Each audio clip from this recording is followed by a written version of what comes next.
Hi పిల్లలు, welcome to our channel spy story world. పిల్లలు, మీకు అందరికీ నా కథలు నచ్చుతున్నాయని చాలా హ్యాపీగా ఉంది.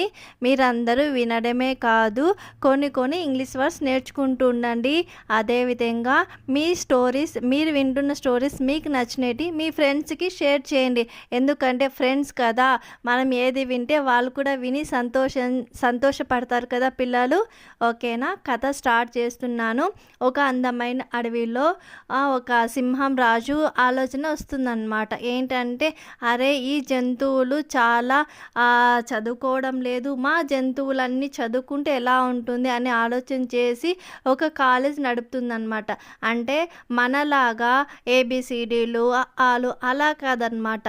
లైఫ్లో శత్రు బారి నుంచి మనం ఎలా తప్పించుకోవాలి, ప్రతి స్టెప్ను ఎలా మూవ్ చేయాలి అనే ఆలోచనలో కాలేజ్ నడుపుతూ ఉంటుందన్నమాట ఈ సింహము. అలా జరుగుతుంటే ప్రతి ఒక్కరూ అటెండ్ అవుతూ ఉంటారు, నేర్చుకుంటూ ఉంటారు. ఇంతలో ఏం జరిగిందంటే, ఒక ఏనుగుకి ఒక చీమ అందంగా కనబడిందనమాట. అందంగా కనబడితే దాని ఫ్రెండ్ అయిన జింకకు చెప్తుంది, అరే జింక, నాకు ఏమో ఈరోజు చీమ చాలా అందంగా కనబడుతుందిరా, ఏమైందేమో తెలియట్లేదు, తను అసలు చాలా అంటే చాలా క్యూట్గా అనిపిస్తుంది అని జింకకు చెప్తుందన్నమాట ఏనుగు. అదేంట్రా అంత మాట అన్నావు నాయను, ఏదో తేడా కొడుతుంది నాకు. నువ్వేంటి అసలు అది చూడడానికి ఎక్కడుందో ఎతకటానికే మనకు టైం పడుతుంది, అట్లాంటిది నీకు అందంగా కనబడుతుందా? ఏమో జరుగుతుంది, నువ్వేమో కొంప ముంచుతున్నావు, మీ ఇంట్లో తెలిస్తే ఏమవుతుందో ఒకసారి ఆలోచించు అని జింక చెప్తుందన్నమాట. సరే అని వాళ్ళు మాట్లాడుకుంటూ వెళ్ళిపోతారు. మరుసటి రోజు వస్తుంది. ఆ చీమను చూసి ఈ ఏనుగు చెప్తుంది జింకకి, ఆ జింక, ఈరోజు చూసావా ఈ చీమ ఎంత అందంగా ఉందో, తన పెదవులు ఎంత అస్సలు రెడ్డిష్ అంటే తన మూత ఎక్కడుందో నాకు ఎత్తుక్కోవడానికి కాదు కదా, అసలు నాకు కనిపిస్తలేదు, దాని పెదవులు కనపడినాయా నీకేం పోయే కాలం వచ్చింది ఏనుగు, నీకేమో వచ్చింది, కొంచెం హాస్పిటల్కి వెళ్ళవా అని చెప్తుందన్నమాట జింక. నేను ఈరోజు ఖచ్చితంగా చీమకి ప్రపోజ్ చేస్తాను అని చెప్తుందనమాట. వామ్మో నాయన, నేను మాత్రం రాను, నీ తిప్పలు నువ్వు పడు, నన్ను ఇన్వాల్వ్ చేయొద్దు అని చెప్తుందనమాట. సరే అని ఏనుగు చాలా కష్టపడి చీమ దగ్గరికి పోయి, చీమ నేను నీతో మాట్లాడినా అని అడుగుతుందనమాట. మాట్లాడు, నేనేం టికెట్ పెట్టినానా నాతో మాట్లాడడానికి ఎవరైనా అని చెప్తుందనమాట. ఓ జోకులు బాగేస్తున్నావంటే, అవునా, సరేలే, ఉన్న విషయం ఏంటి చెప్పు అని అంటుందన్నమాట చీమ. అప్పుడు నువ్వు చాలా అందంగా ఉన్నావు అంటే, అది తెలిసిందేలే, కొత్త మాట చెప్పు అంటే, నువ్వు నా కళ్ళకి చాలా సెక్సీగా కనిపిస్తున్నావు తెలుసా చీమ అంటుందన్నమాట ఏనుగు. నాకు అసలు ఊక్సులు ఎక్కడున్నాయో తెలియదు కానీ నీకు సెక్సీగా కనిపిస్తున్నానా ఏంటి ఏనుగు, ఏంటి తేడాగా మాట్లాడుతున్నావు అంటుందన్నమాట. అవును, మళ్ళా నన్ను పెళ్లి చేసుకుంటావా చీమ అని అడుగుతుందనమాట.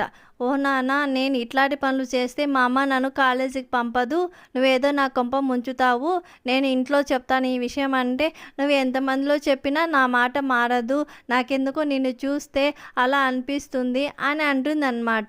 ఇంకా చీమ అక్కడి నుంచి కోపంగా వెళ్ళిపోతుంది.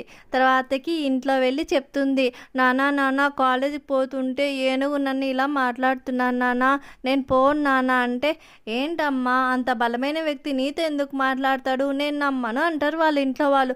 కావాలంటే నువ్వు అడుగు నాన్న వచ్చి అని చెప్తుందనమాట. సరే పదా నేను వస్తాను అని వెళ్తాడనమాట.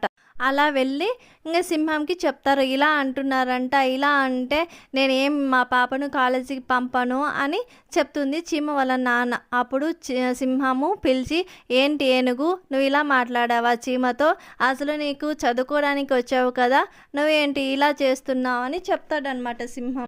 అది ఏమో నాకు కూడా తెలీదు, నా కళ్ళకి అలా కనిపిస్తుంది, ఇంతమంది ఉన్నారు కానీ నాకు చీమనే ఎందుకు అందంగా కనపడాలి, అది ఏమో విధి రాసిందేమో నాకు, కానీ మీరు మాత్రం మా ఇద్దరికి పెళ్లి చేయండి సింహం రాజా అని అంటుందన్నమాట. అంటే, అరే చీమ ఎక్కడ, నువ్వెక్కడ, ఏంటి ఈ కథ, నాకు అసలు పిచ్చెక్కుతుంది మైండ్, ఫస్ట్ నువ్వు చదువుకో ఫస్ట్ వెళ్ళి అని అంటారనమాట. లేదు నాకు ఖచ్చితంగా పెళ్లి చేయాల్సిందే అని గట్టిగా పట్టుబడుతుందన్నమాట. అప్పుడు అడవిలో సమావేశం చేసి అందరికీ చెప్తుందన్నమాట, ఈ విధంగా జరుగుతుంది, మీరు ఒప్పుకుంటారా అని ఏనుగు పేరెంట్స్కి చెప్తుంది సింహం. ఇంకా పిల్లోడు నచ్చాడు కదా, వాడు సంతోషంగా ఉంటే మాకు అదే చాలు అని ఏనుగు చెప్తుందనమాట. సరే అని ఇంక చేసేదేం లేక ఏనుగుకి చీమకి పెళ్లి చేస్తారనమాట. వాళ్ళిద్దరు కాలేజీకి వచ్చి చదువుకుంటూ ఉంటారు. నెక్స్ట్ ఎపిసోడ్లో ఏం జరుగుతుందో తెలుసుకుందాం పిల్లలు. Bye bye.